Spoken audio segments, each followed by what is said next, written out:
Dito sa Papa Dudut Stories, ikaw ay hindi nag-iisa.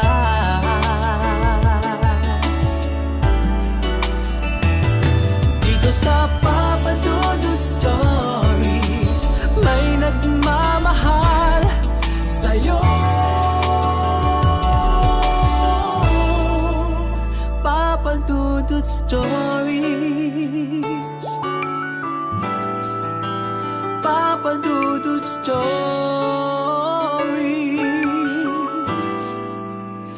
Papa Dudut Stories.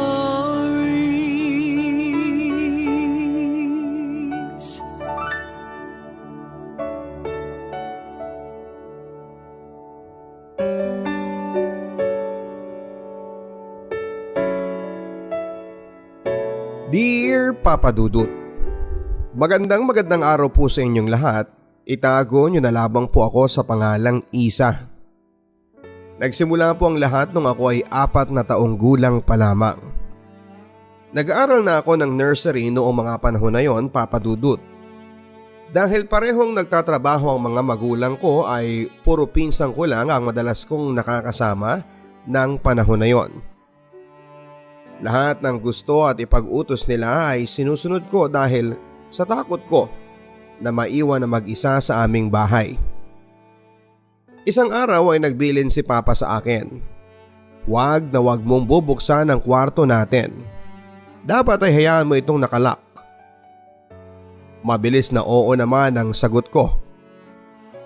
Habang naglalaro kami ng mga pinsan ko sa loob ng aming bahay ay inutusan nila akong buksan ang pintuan ng kwarto namin. Hindi ako pumayag dahil kabilin-bilinan ni Papa na huwag itong bubuksan. Dahil dito ay nagalit ang isa kong pinsan at niyaya nang umuwi ang kapatid niya. Naiwan ako mag-isa, takot na takot ako. Ang tumatakbo lang sa isipan ko ng mga oras na yon ay ito. Kung yung mga pinsan ko, iniwan ako dahil lang sa hindi ko nasunod ang gusto nila, paano pa kaya ang ibang tao? Nang magkaayos kami ng mga pinsan ko ay palagi ko na lang silang sinusunod sa takot na iwan ulit nila ako. Noong nag-5 taon ako ay pinilit ko sina Papa na mag-grade 1 na kaagad ako. Sa umpisa ay ayaw ng mga teacher pero napapayag din sila ni Papa. Sa umaga ay nasa paaralan ako at kapag hapon naman ay naglalaro kami ng mga pinsan ko. Madalas papadudot naming laruin ang football, running at paminsan-minsan ay bahay-bahayan. Sila ang nagturo sa akin ng mga larong yon kaya lahat ng ipapagawa nila ay tama para sa akin. Hindi ko alam na hindi pala ganon ang tama at normal sa paglalaro ng bahay-bahayan. Tuwing yon ang laro ay ako ang nagiging nanay kahit na mas matanda ang 2 kong pinsan. Dahil ang kuya nila ang tatay at hindi daw pwede na magkapatid ang magiging nanay at ang tatay. Pumayag ako dahil sa paliwanag nilang yon, Papa Dudut. Tuwing sasabihin ni Kuya Mart na kunwari ay buntis ako, ay pinapahiga niya ako. Kinukumutan ang buong katawan ko mula ulo hanggang sa paa at pinapatungan niya ako. Idinitikit niya ang kanyang harap sa aking harapan dahil ganon daw talaga yon. Okay lang sa akin dahil hindi ko naman alam na ganon ang tunay na ginagawa ng totoong mag-asawa. Ang kaibahan lang ay nakadamit kaming pareho. Pero kahit nakadamit kami ay ramdam ko ang kanyang ibaba. Nagpatuloy ang ganon sa tuwing yon ang laro namin hanggang sa mag-7 taon na ako. Bakasyon bago ako pumasok ng grade 3 ay umuwi kami ng probinsya na sakop pa rin ng Cavite. Nagbakasyon muna ako sa lola ko, kasama ko doon ang mga pinsan ko sa mother side. Sila naman ang nakakalaro ko doon. Isang araw ay nagpunta ang lola ko sa bahay ng tita namin. Medyo malayo ng kaunti sa bahay ng lola ko. Bago siya umalis ay nagbilin siya na matulog kami sa tanghali. At dahil hindi naman ako sanay na natutulog sa tanghali, ay nagkunwari na lamang ako na natutulog. Nagulat ako sa mga sumunod na nangyari. Ang pinsan ko na si Ate Lynn, bigla na lamang niya akong hinalikan sa labi Hindi ako nakapalag sa sobrang gulat ko at dahil na rin sa nagpapanggap akong natutulog ng mga oras na yon. Pero hindi lang yon ang ginawa niya dahil habang hinahalikan niya ako, ay iginapang pa niya ang kanyang kamay. Nung una ay sa likurang bahagi lang ng aking katawan hanggang sa iginala niya ito at inilipat sa aking harapan. Hindi ako makagalaw. Mabuti na lamang at biglang dumating ang lola ko. Kumatok siya ng kumatok dahil nilak ng pinsan ko ang pintuan. Hindi siya pinagbuksan ng pinsan ko dahil inaayos pa niya ang aking pagkakahiga at ang kanyang sarili. Galit na galit ang lola ko nang nabuksan ng pinsan ko ang pintuan ng bahay. Dali-dali niya itong pinalo at pati ako ay nadamay dahil nagtutulog-tulugan lang daw ako. Napalo na niya ako bago sinabi ng pinsan ko na totoong tulog ako. Itinuloy ko na lamang ang pagtutulog-tulugan ko dahil natatakot akong magsumbong. Dahil kapag nagsumbong ako ay baka mawalan ako ng kalaro dahil siguradong magagalit ang pinsan ko sa akin. Hindi yon ang huling beses na ginawa niya yon dahil naulit pa yon ang naulit. Tuwing gabi dahil magkatabi kami sa higaan ay paulit-ulit niya itong ginagawa. Hindi na rin ako nakapagsumbong kina Papa dahil ayoko masira siya sa amin. Itinago ko yon hanggang sa makabalik kami sa amin. Noong bumalik ako sa amin ay yung mga pinsan ko ulit sa father's side naman ang nakasama ko. Naulit na naman ang ginawa ng pinsan ko sa tuwing nagbabahay-bahayan ng laro namin. Hanggang sa lumipat sila ng bahay na malayo na sa amin. Bahagya akong natuwa dahil matitigil na rin ang ginagawa ni Kuya Mart sa akin. Pero medyo nalungkot din ako dahil naiwan ako na mag-isa. Simula noon ay hindi na ako masyadong lumalabas pa ng bahay. Madalas ay nasa kwarto na lamang ako. At dahil din sa mga nangyari ay masasabi kong medyo nagbago ako. Hindi na ako nagsusuot ng duster at ang kinakatwiran ko kay mama ay maliit na sa akin ang mga duster ko. Medyo nagkikilos lalaki din ako. Boyish kumbaga. Hayaan na kung anong iisipin ng iba basta alam ko naman na babae talaga ako. Ginawa ko yon dahil lang nasa isipan ko lang ay pagkatapos ng mga nangyari ay kung yung mga pinsan ko nga ay ginawa sa akin ng ganon. Paano pa ang ibang tao? Mas maganda nang magkilos lalaki ako, Papa Dudut, at mapagkamalang tomboy kesa naman paulit-ulit na abusuhin. Makalipas ang higit 1 taon ay nagbalik ang mga pinsan ko sa katabing bahay namin. Sina Kuya Mart, mabuti na lamang at medyo malaki na rin sila kaya hindi na daw bagay ang larong bahay-bahayan. Kaya ang nilalaro na lang namin ay puro takbuhan sa ilalim ng sikat ng araw. Kahit na palagi akong pinapagalitan nila mama dahil mangingitim daw ako. Hindi naman sa pagmamayabang pero sobrang puti ko kasi noong mga panahon na yon. Wala akong pakialam kahit pagalitan nila ako kesa naman bumalik yung ginagawa sa akin ng pinsan ko. Mas gusto ko pang mangitim kesa mababoy ulit. Hanggang sa makagraduate ako ng elementarya. Hindi na ako masyadong nakakalaro dahil maghapon na ang pasok namin sa high school. Doon ay nakahanap ako ng mga bagong kaibigan. Yung iba ay kinakaibigan lang ako dahil kapag may hinihingi sila ay ibinibigay ko. Basta ba may maibibigay ako. Noong matapos ang first year ay hindi na ako nagbakasyon sa lola ko at tumulong na lamang sa pagtitinda sa palengke sa tiyahin ng papa ko. Sa palengke ako sa umaga at naglalaro ako sa hapon kasama ng mga pinsan ko. Noong mag-second year ako ay natigil ako sa pagtulong sa tiyahin ng papa ko dahil gusto ni papa na mag-focus na ako sa pag-aaral. Pero kahit nagbakasyon na ay hindi na rin muna ako bumalik sa palengke para tumulong. Nagkulong na lamang ako sa loob ng aming bahay. Natuto na rin akong mabuhay nang wala ang mga pinsan ko.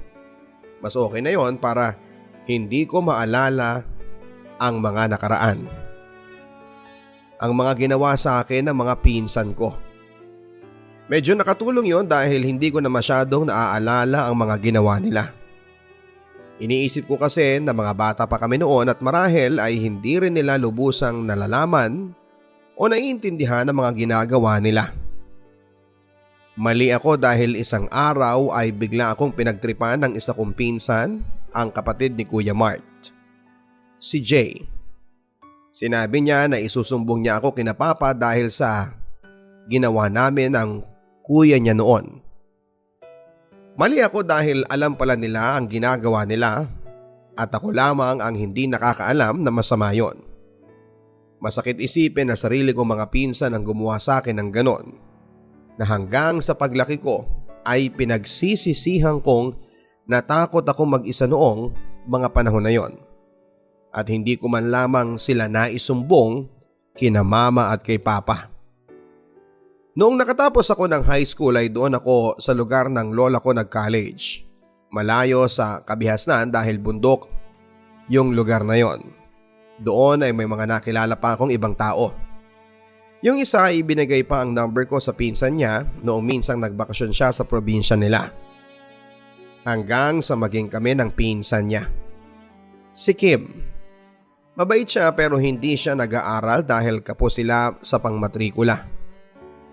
Ipinagpaalam ko naman yon kina Mama pero hanggang text at tawag lamang kami dahil masyadong malayo ang probinsya nila. Kung ako ay nasa Luzon, siya naman ay nasa Visayas kaya imposibleng magkita kami ng madalas tulad ng ibang magnobyo. Pero okay lang sa amin yon. At dahil malayo ako sa aming bahay ay na-homesick ako kaya tinapos ko na lamang ang isang taon at nag-transfer na lamang ako sa malapit sa amin. Sa paglipat ko ay madami pa ako nakilala. Iba't ibang tao, iba't ibang mga ugali. Hanggang sa si Kim ay lumuwas ng Laguna upang magtrabaho. Pero yun din ang simula ng aming hindi pagkakaunawaan. Hanggang sa mauwi na sa hiwalayan. Yung pinsan niya na nagbigay ng number ko sa kanya, si Sander, ay ginamit ko para sana gantihan at saktan ng ex kong si Kim. Pero hindi nagtagal ay natutunan ko na rin siyang mahalin hanggang sa isang araw ay nagkita kami sa dati kong school at nooy kasalukuyan niyang school.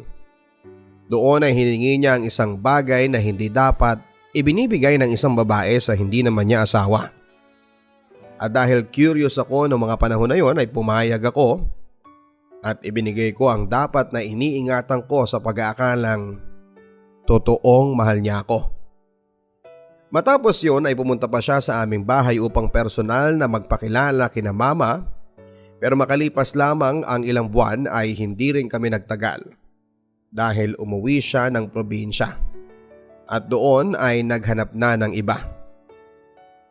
Masakit dahil siya ang nakauna sa akin pero wala naman akong magagawa dahil nangyari na ang hindi dapat. Hanggang sa ibang kaklase sa elementarya ang nagparamdam at nanligaw sa akin. Si Sep. Naging kami pero hindi alam nila Mama dahil takot ako na baka maghiwalay lang din kami at siya din naman ay ayaw pa munang humarap kina Mama dahil takot pa din siya at nahihiya dahil napahinto din siya sa pag-aaral. Inamin ko sa kanya na may nakauna na sa akin at tanggap naman daw niya yon. Pero sa kalagitnaan ng aming relasyon ay hiniling niya ang hiniling din sa akin ng aking ex. Ayaw ko pero mapilit siya. Muntik na niyang makuha ang hindi naman dapat niya makuha. Hanggang sa isang araw ay bigla na lamang siyang nakipaghiwalay dahil childish daw ako. Nung una ay hindi ko matanggap dahil sa text lang siya nakikipaghiwalay. Pero nang tumagal ay naisip kong nakipaghiwalay siya dahil hindi ko naibigay ang hinihingi niya. Hinayaan ko lamang yon at least ay hindi niya nakuha. Hanggang sa makagraduate ako sa college at may nakilala akong lalaki. Si Mac. Una pa lamang ay tinamaan ako sa kanya. Hanggang sa maging kami ay alam din niya na naibigay ko na sa iba ang sa akin. Okay lang naman daw yun sa kanya. Masaya naman kami pero hindi din alam sa amin na may bago na akong boyfriend. Ayaw niya dahil nahihiya daw siya. Madalas kaming nagkikita sa bahay nila pero laging siya lang ang tao doon.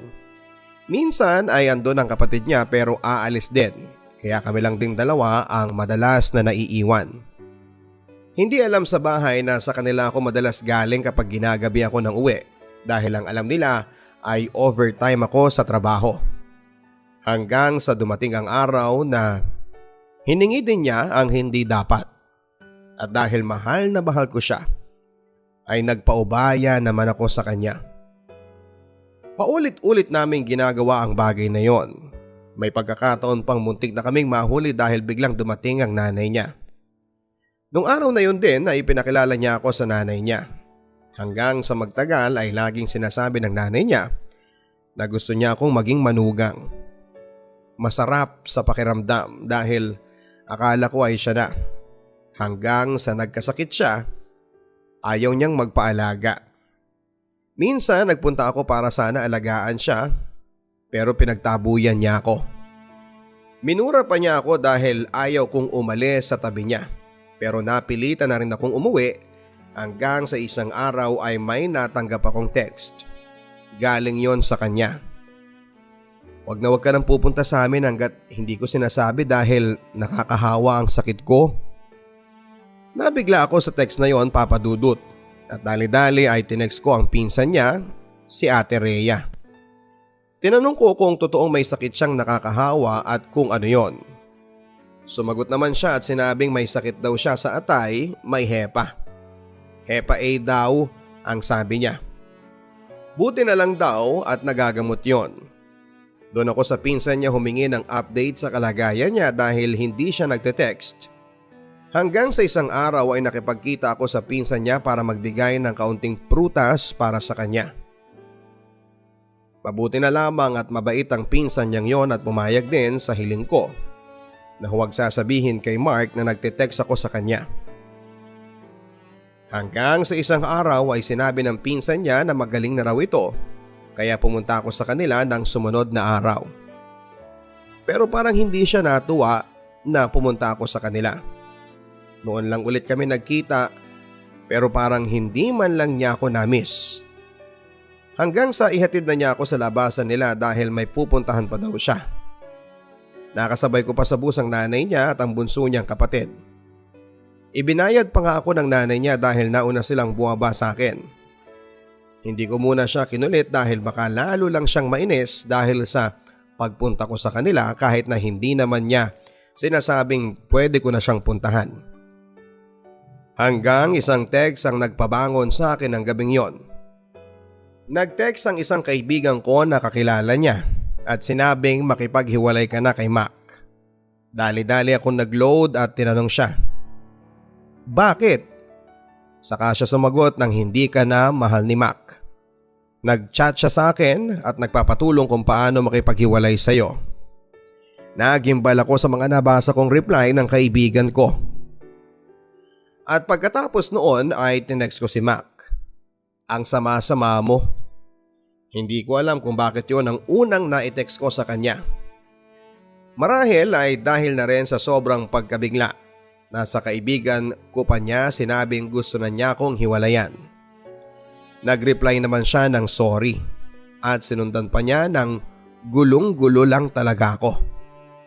Tinanong ko siya kung may iba na siya pero sabi niya ay wala naman daw. Hindi na ako nakapag-reply dahil sa sobrang sakit na nararamdaman ko ng mga oras na yon. Hindi naman ako pwedeng umiyak kina mama dahil hindi naman nila alam na may nobyo ako ng mga panahon na yon. At lalong hindi nila alam na may nangyayari sa amin ng lalaking bigla na lamang nang iwan sa akin. Tinanggap ko na lamang na kahit kailan ay wala ng lalaking seseryoso pa sa akin. Ngayon ay magdadalawang taon na kaming hiwalay at hanggang ngayon ay hindi pa ako nagnonobyong muli. Marahil ay natakot ako dahil sa mga pinagdaanan ko. At dahil sa pakiramdam ko pa rin ay walang kahit na sinong matinong lalaki ang magugustuhan ng isang katulad ko. Sa ngayon po Papa Dudut ay nasa tamang edad na ako. At ibinubuhos ko na lamang ang oras ko sa pagtatrabaho.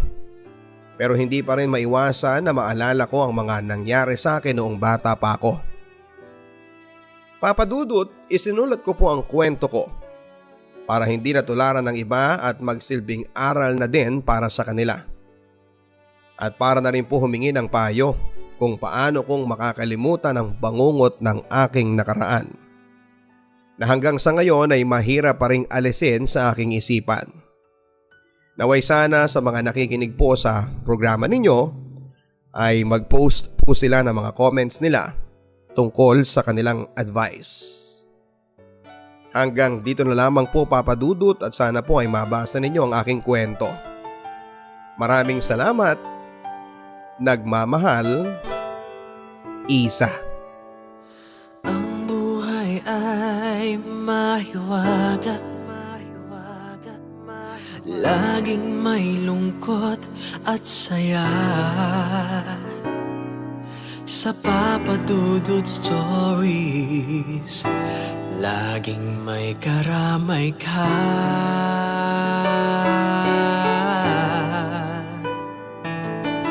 Mga problemang kay bigat,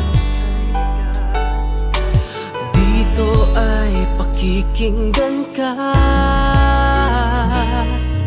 Sa Papa Dudut Stories, kami ay iyong kasama. Dito sa Papa Dudut Stories, ikaw ay hindi nag-iisa.